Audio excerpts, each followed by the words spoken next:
Olá, tudo bem com vocês? Aqui é o professor Daniel Camargo e hoje vamos ter uma aula falando um pouquinho sobre o gênero textual relato histórico. Tá? Para isso, nós vamos ler um relato histórico, vamos fazer algumas atividades e comentá-las, ok? Então, pegue sua caneta, seu caderno, preparem-se para as anotações e vamos à aula de hoje. Então, o que é um relato histórico? O relato histórico pode ser definido como uma narrativa que estabelece relações entre sujeitos, fatos e tempos históricos. O autor de um relato histórico não se atém à narrativa de uma história, mas sim aos acontecimentos observados. Então, no relato histórico, sempre vai aparecer alguém contando alguma coisa baseado em fatos, em documentos, ok? Isso é bem importante saber, porque do contrário não é um relato histórico, pode ser um relato fofocórico. Se não tiver documentação, pode ser uma fofoca. Ou, como está na moda hoje, uma tal de fake news. Então, olha só. Então, vamos ler o texto e responder as questões, tá? A partida. O rei Dom Manuel marcou para um domingo, 8 de março de 1500, a partida da frota de Cabral. Seu objetivo era que o povo acorresse ao Porto do Restelo, chamado de Praia das Lágrimas para os que vão, terra do prazer para os que voltam. Para que todos vislumbrassem o espantoso espetáculo, 13 embarcações zarpando para o longínquo Oriente, com a cruz vermelha da Ordem de Cristo, enfunada nas velas. Era uma nova cruzada marítima, o destino de que Portugal tanto se orgulhava. O domingo amanheceu radioso, e por volta das 10 horas, o rei, acompanhado por seu séquio, chegou à capela de Belém. Ali, sob a luz de tochas, o bispo Dom Diogo de Ortiz rezou a missa. Dom Diogo fizera parte da junta de astrônomos de Dom João II, e junto com Abraão Zacuto e José Vizinho, vetara 8 anos antes financiamento ao projeto delirante de Cristóvão Colombo de chegar ao Oriente pelas partes do Ocidente. Após a missa, Dom Diogo deu a Cabral um capuz vermelho, bento pelo Papa, ou seja, o Papa benzeu, né, o capuz vermelho, e se despediu do homem encarregado de conquistar a Índia. A cena da partida foi descrita por João de Barros. Aliás, aqui aparece, vou até dar uma paradinha. Nessa parte aqui aparece o uso, né, de um documento, de uma descrição de alguém com renome, né, na época. Tá? E isso sempre vai aparecer no relato histórico, porque o autor de um relato histórico ele vai se basear sempre naquilo que ele vê, obviamente, e nas narrativas que são baseadas em documentação. Tá? Então vem aqui, a cena da partida foi descrita por João de Barros, um dos maiores escritores portugueses de todos os tempos, e que, naquele dia, estava no Porto de Restelo. A maior parte do povo de Lisboa, por ser dia de festa tão celebrada pelo rei, cobria aquelas praias e campos de Belém. E muitos barcos rodeavam as naus, levando e trazendo gente, todos com seus uniformes e bandeiras de cores diversas, tão lindo que não parecia mar, mas um campo de flores.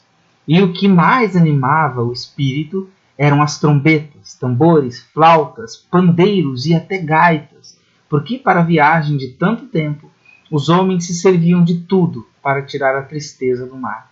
Mas a tristeza do mar prevaleceria mais uma vez. Cerca de 1000 dos 1500 homens que então embarcavam jamais retornariam a Portugal. Olha só que interessante. 1000 dos 1500 homens não voltaram mais dessa viagem. Né? Como era perigoso navegar naquelas épocas. Né? Então, no dia seguinte, uma segunda-feira, 9 de março de 1500, a poderosa frota de Cabral içou as velas, zarpando em direção ao Oceano Atlântico. Menos de 2 meses depois, ia incorporar ao Império Português um vasto território continental, um mundo que ainda não existia, um novo mundo, né? Chamado depois de Brasil. nossa terra linda, maravilhosa. Ok? Então, o relato histórico. O gênero relato histórico tem a finalidade de documentar as ações humanas ao longo do tempo, para preservar a memória coletiva dos eventos. Os fatos narrados são reais e envolvem sujeitos, fatos e tempos históricos. O autor de um relato histórico não se limita a narrar uma história, principalmente quando ele é um historiador, como no caso do texto lido nesta sessão. Ele busca fontes, reúne e analisa documentos e utiliza critérios para verificar a veracidade do que está relatando. Tá? Isso todos são características importantes. Tá? Tem que ter fonte, tem que ter documentos, né? Tem que ter critério para avaliar esses documentos. Né? Hoje em dia parece que faltam critérios para se avaliar o que se diz. Se diz muita coisa sem se avaliar os critérios necessários. Então, vamos às atividades. Temos aqui a primeira, né? Esse texto foi escrito com que finalidade? Foi escrito com a finalidade de relatar a partida da expedição marítima comandada por Pedro Álvares Cabral, de Portugal rumo às Índias. Ok? Isso está claro no texto. O acontecimento relatado no trecho é verídico, que é uma característica de um relato histórico. Tem que ser verídico. Qual é a função social desse texto? Tá? Manter a memória de fatos históricos. Esse é o objetivo. Tá? Essa é a função. O texto é escrito em primeira ou terceira pessoa? Na terceira pessoa. Tá? Por exemplo, aqui, ó, o rei Dom Manuel marcou. Marcou, o verbo marcou está na terceira pessoa. Ó. Ele marcou. Para um domingo, 8 de março de 1500, a partida da frota de Cabral. E se nós formos voltar ao texto, nós vamos ver vários verbos na terceira pessoa, tanto no singular quanto no plural. E por que é utilizada a terceira pessoa? Tá? Por que é utilizada a terceira pessoa? Porque eu estou contando o que os outros estão fazendo. Tá? Eu estou narrando o que os outros estão fazendo. Então eles foram, ele foi, ele fez, ele saiu, ele dançou, entendeu? Forte controle, né? Então vamos lá. Depoimentos no relato histórico. O autor de um relato histórico utiliza depoimentos de pessoas que participaram dos fatos, pesquisa documentos, tanto oficiais, que são leis e outros documentos governamentais, como pessoais, que são cartas, diários, etc. E consulta a obra de outros historiadores sobre o mesmo período. Tudo isso para certificar-se da veracidade do que relata. Aqui não é colocado, tá, cartas e diários e documentos governamentais, mas tem muitos autores, tá, principalmente na literatura brasileira acontece muito isso, tá? Machado de Assis, Joaquim Manuel de Macedo e outros autores, as obras deles podem servir para estudo histórico, tá? São obras que relatam, mesmo não sendo relato, mesmo sendo ficção, acontecimentos históricos, tá? Então isso também pode ser usado. Então vamos lá para as questões. No texto há o depoimento de alguém que participou dos fatos relatados. Quem é ele? Qual sua profissão? É João de Barros, escritor português, tá? Aparece lá no texto. Se a gente for olhar, até eu acho que aqui foi sublinhado, João de Barros, ele vai ajudar. Qual sinal de pontuação é usado para marcar seu depoimento? As aspas, tá? Que é quando você dá a voz a alguém, você pode usar aspas ou o travessão. Por que o autor optou por apresentar a descrição das caravelas no porto do Restelo, feita por João de Barros? Converse sobre isso, tá? Para conferir mais veracidade e mais credibilidade ao seu texto. Então ele fez toda essa descrição, ele contou, ele mostrou tudo, ele quis detalhar tudo para mostrar para mais credibilidade, mais veracidade a tudo que ele estava escrevendo, tá? No fim, no trecho, predomina o relato de fatos ou de impressões pessoais. São fatos, tá? Não são um relato histórico não pode ter opinião pessoal, ele tem que ser baseado em fatos, ok? Segundo o texto, qual era o destino da frota de Cabral? Era o Oriente. Tá? Aqui tem uma parte do texto que fala, né, transcreva um trecho que comprove sua resposta. 3 embarcações zarpando para o longínquo Oriente, ou após a missa de Dom Diogo, deu a Cabral um capuz vermelho, bento pelo Papa, e se despediu o homem, encarregado de conquistar a Índia, no caso, né, fica no Oriente. O porto do Restelo era chamado de Praia das Lágrimas para os que vão, Terra do Prazer para os que voltam. Explique essas duas formas de identificar o local. Dá para ver isso, aqui eu vou mostrar, mas dá para perceber quando ele fala lá, ó, 1.500 homens partiram, tá? 1.500 homens partiram, mas só 1.000 retornaram. Só 500, quer dizer, tá? Então, assim, cerca de 1.000 dos 500, né, não retornaram. Então, só 500 homens retornaram dos 1.500. Então, olha só, é natural identificar, assim, Praia das Lágrimas para o que vão. Por quê? Porque eles vão morrer, né? As navegações eram extremamente perigosas na época. E Terra dos Prazeres para os que voltam, porque tem que felicitar, né? Festejar o momento da volta daqueles que estão retornando. Ok? No relato histórico existem marcadores temporais e espaciais, tá? De tempo e de lugares. Para que o leitor possa acompanhar com precisão o desenrolar dos acontecimentos em um relato, utilizam-se marcadores temporais e espaciais. Ao longo do texto, esses marcadores permitem ao leitor localizar os fatos no tempo e no espaço. Assim, o relato histórico informa, por exemplo, datas, horários ou períodos do dia em que os acontecimentos ocorrem, nomes de locais onde se desenrolam os fatos relatados. Então, aqui na 8, em qual cidade e país aconteceram os fatos relatados? Tá? Lisboa e Portugal. No trecho aqui que vai ser descrito, a maior parte do povo de Lisboa jamais retornaria a Portugal. Legal, né? Anote os locais dessa cidade que são mencionados no texto. O Porto, né, de Restelo, a Capela de Belém, que são aqui marcadores espaciais, tá?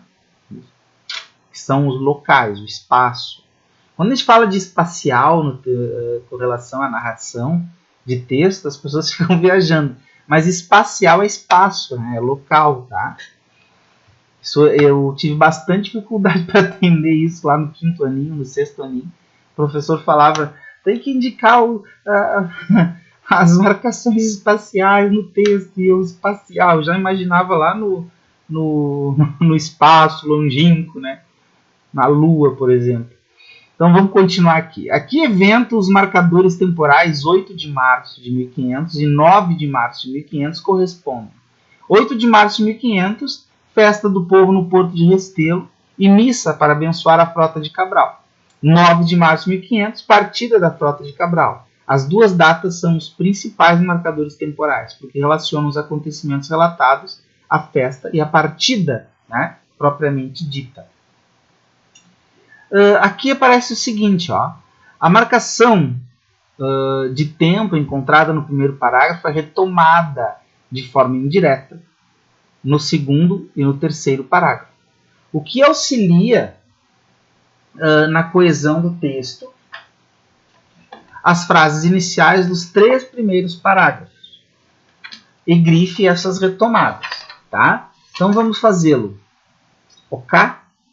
Eu vou ter aqui o autor indica a data em que o fato ocorre, 8 de março. Então vamos marcar ali 8 de março, que aparece aqui, ó. Então, no primeiro parágrafo, o rei Dom Manuel marcou para um 8 de março de 1500 a partida da frota de Cabral. Então, olha só, releia as frases iniciais dos 3 primeiros parágrafos e grife essas retomadas no texto. Aí depois ele vai para o segundo parágrafo e ele vai retomar, né? E que se tratava de um domingo, tá? Então, no começo aqui, ele vai retomar aqui, ó, 8 de março era domingo. Então, ele, em vez de repetir 8 de março, ele fala o domingo amanheceu radioso. E por volta das 10 horas, o rei, acompanhado por seu séquito, chegou à capela de Belém. E depois ele vai continuar com essas informações falando de novo, para não repetir nem o domingo, nem 8 de março, ele fala naquele dia. Tá? Isso é importante, né? Você vai utilizar quando estiver escrevendo um texto, tanto um relato quanto uma crônica, um conto, uma fábula, qualquer coisa que você for escrever, uma carta, você vai retomar e usar, né, palavras que têm o mesmo sentido, expressões com o mesmo significado, para retomar o texto, para indicar, sem repetir constantemente. Vai ficar chato, né? Tanto todo assim, 8 de março aconteceu isso, no 8 de março amanheceu radioso. Então, e que 8 de março estava no Porto, entendeu? Fica chato, fica feio. Dos eventos que ocorreram no dia 8 de março de 1500, por ocasião da partida da esquadra, o autor destacou 2 que estão relacionados aos marcadores, por volta das 10 horas e após a missa. Que eventos são esses? Por volta das 10 horas é a chegada da comitiva real. E após a missa, Cabral recebe o bispo, né, um capuz, recebe do bispo um capuz que teria sido abençoado pelo Papa. Por que esses 2 eventos, entre vários, foram selecionados pelo autor para figurar em seu relato? O primeiro está relacionado à chegada do rei. Então, o rei era a figura mais importante da época. O outro destaca o importante papel da religião.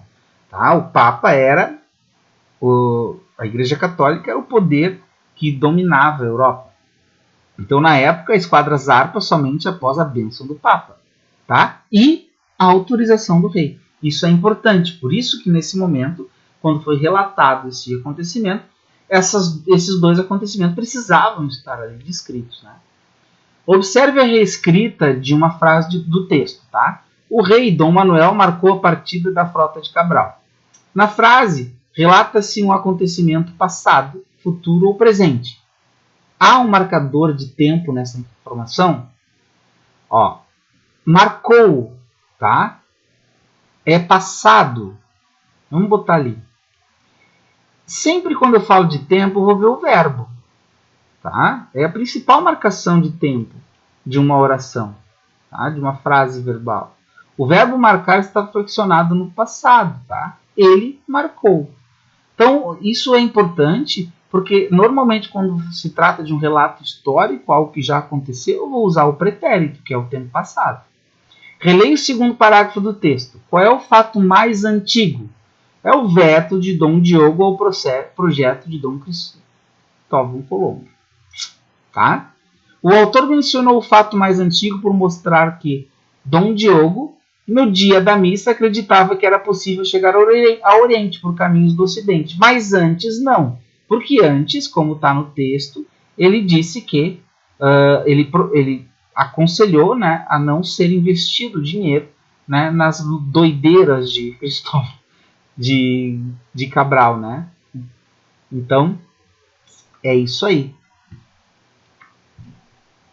Por hoje é isso. Então, sempre, tá? Eu já falei isso outras vezes, vou repetir. Quando se trata de interpretação de um texto e das características de um gênero textual, tudo vai estar dentro do texto informado, tá? Nenhuma questão, principalmente se for uma avaliação, um concurso ou alguma coisa, vai estar solto, assim, sem objetivo, tá?